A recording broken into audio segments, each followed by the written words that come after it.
there is a power to those cults. And that power lures in, and then that power holds once you're in there. When you're confronted with the truth, you begin to suspect yourself rather than the cult. You begin to say to yourself, well, surely I'm not seeing things right. Surely it's not like that. And there's a power that holds people in there.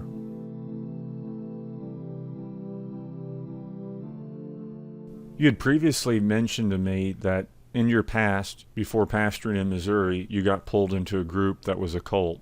I believe you used that term, correct me if I'm wrong. I thought it'd be helpful if you could describe what errors they held to and how the subtlety of it deceived you for that season. Maybe what you went through there could help someone else who's being deceived in a similar situation. Well, that's a bit of history in my past that I'm somewhat embarrassed and ashamed over, that I would be led into something like that. I have used the word cult before because I believe that's what it was. In my case, my background was somewhat dead churches, compromised churches, and so I encountered this individual who was very zealous on the outside, very zealous. And the group that I was a part of was a parachurch organization that had for its emphasis a ministry to the poor, the widows, the oppressed, and particularly in third world countries. And so at that point in my life, I was thirsting very much for something real and alive, and that zeal was right there. And I may have been an early convert at that point in my life. It's difficult for me to say, but at any point I was lured in and captivated by this zeal. And I think it's a characteristic of cults to be initiated by one man who is a charismatic personality. And so that's something to be on guard against. This fellow was a charismatic personality. He was 6'4", very outgoing, very musical, and very zealous. And so initially that's what caught my eye and lured me in. During those years of my life, there was a lot of Clint and not enough of Jesus. I think I had some good motivation in the way of the gospel to the third world. But in my travels to India and Africa and Mexico and so on, there was a lot of adventure seeking in that. And this cult provided that opportunity to fulfill that thirst that was there for me. Now, I say they were parachurch organization in the sense that they weren't affiliated with any particular church, any particular body, and their emphasis was an overemphasis on the poor and the needy and the oppressed in the world. And it's oftentimes, I think, a characteristic of cults that they take something from the Bible and overemphasize it. For instance, I'll give you an example. At the end of James chapter 1, pure religion, undefiled, James says, it is to meet the widows and the orphans in their distress and to keep oneself unspotted from the world. Well, in the context, James is simply using that as an example over and against being a hearer of the word and not a doer of it. But they take that verse and they say, this is Christianity.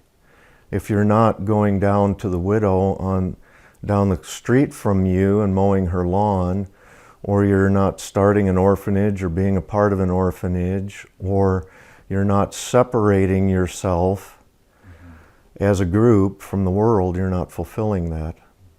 And so that was a characteristic that I would say should be a danger sign.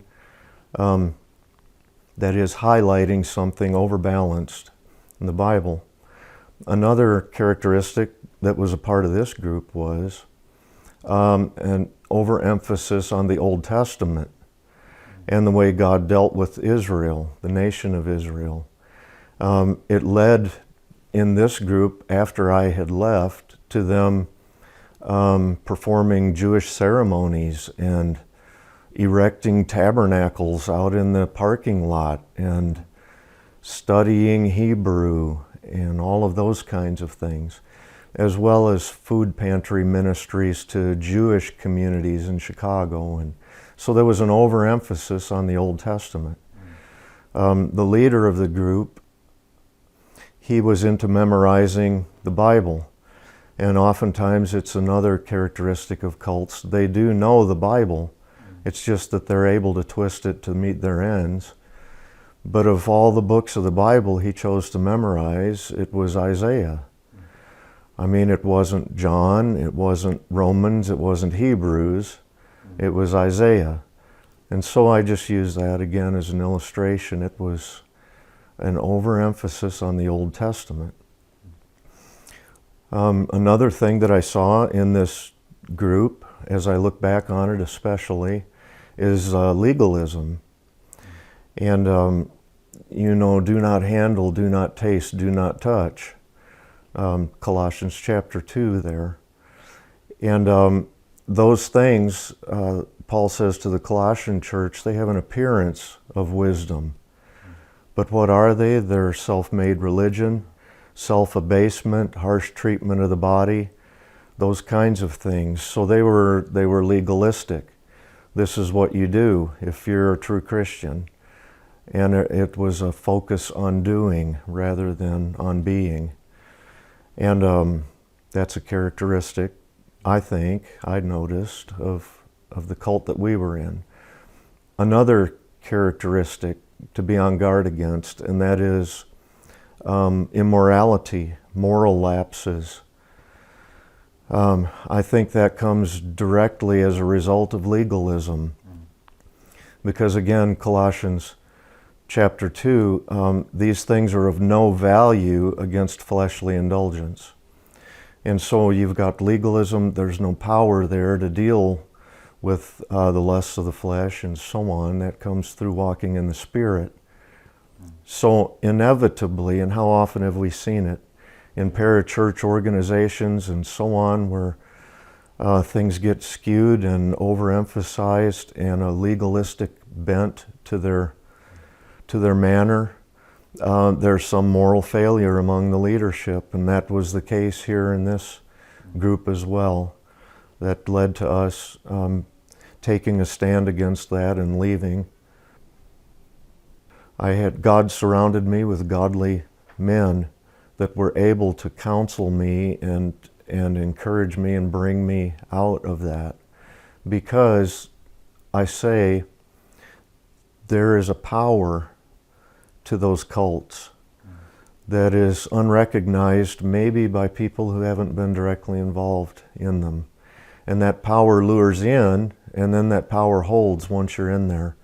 And you begin to, when you're confronted with the truth, you begin to suspect yourself rather than the cult. You begin to say to yourself, well, surely I'm not seeing things right. Surely it's not like that. And there's a power that holds people in there. And so those are some characteristics that I noticed being in that cult, and that were prevalent in drawing me, luring me into it. I think the Lord used that nonetheless in my life. I was exposed to the third world. I made a lot of trips in faraway places and ministered in whatever flawed capacity I was in to people in really hard, difficult situations in third world countries, and I still have that as an experience that helped me in my Christian walk. when you were coming out of it, were people like Charles Leiter saying things to you, and did you receive that initially, or did it take a long period of time for you to see the errors that they were pointing out? Charles was very helpful to me that way, and with him, I did not doubt his insight. I knew immediately that what I was a part of was wrong. I needed to get out of it. And so he was one of those that has been put in my life, signally used of God that way to steer me in the right direction and keep me from making a ruin of things. And so it was very helpful. Mm-hmm. So where did you go from that point to get to where you're at now, pastoring in Sedalia? Well, again, one of the characteristics of the cult that I was in, I think it has to be common in a lot of ways. A parachurch organization that it becomes a cult, they begin to view themselves not as an aside ministry, an extension of the church. They begin to view themselves as the church. And this group had worship meetings and things like that. They were very communal and made up mostly of young people who were disadvantaged and came from bad situations, who felt the love there and the compassion, and so they were drawn into it. But anyway, they were a church meeting on Sunday mornings, and we were part of that as well at that point in our life. When we left that group, we began to meet in my father's basement as a home church. Just a small group of Christians, mostly family, in his basement. And I felt a compelling desire to shepherd that group on a weekly basis, to bring a word from the Bible, something with the authority of Scripture to it, something thought out and planned, a sermon. And so we began to function as a church. We began to take communion. We had hymn books. My mom played the piano. And I would prepare a sermon. I asked my father if he felt any compelling desire to pastor this group. And he said he didn't, and I said, well, I do. And so I began to operate and function in that capacity. I was working full-time as an industrial electrician at the time. And so I would rise from my bed and spend a few sleepy moments there in preparation and head off to work and keep a notepad in my pocket. And as I was meditating on a verse, I'd jot down some thoughts or something, and my week would progress that way, and then I would cram on Saturday and try and produce something that could be prepared, useful for a group on Sunday morning. And so I began functioning that way. We invited men to come speak to us. Charles came and spoke. Conrad Merle came and spoke to us. Michael Durham from Paducah, Kentucky. Mac Tomlinson, different ones came and spoke to us, and we were less than a dozen people. It's a real tribute to these men of God. I mean, they don't have to have hundreds to stand before. They gladly did that. But when Conrad was staying with us one time in my home, ministering to us, we were sitting on the love seat, and I was talking to him and just telling him where I was at and how I felt like God had something for me here. And yet I was an electrician at the same time. And Conrad, he sat there characteristically quiet as he does, thinking. And then he said, well, Clint, I think there's no other way to view this than you've been drafted into the ministry. And that word was very prophetic coming from him. It was very confirming coming from him. And all I could do was sit there and weep at that point in time. It was just like a burden had lifted. It was what I needed to hear. And so from then on, that set my course in a resolve to shepherd the people of God. As far as the transition from going from Illinois to Missouri and co-pastoring with Bob Jennings, how did the Lord bring that about?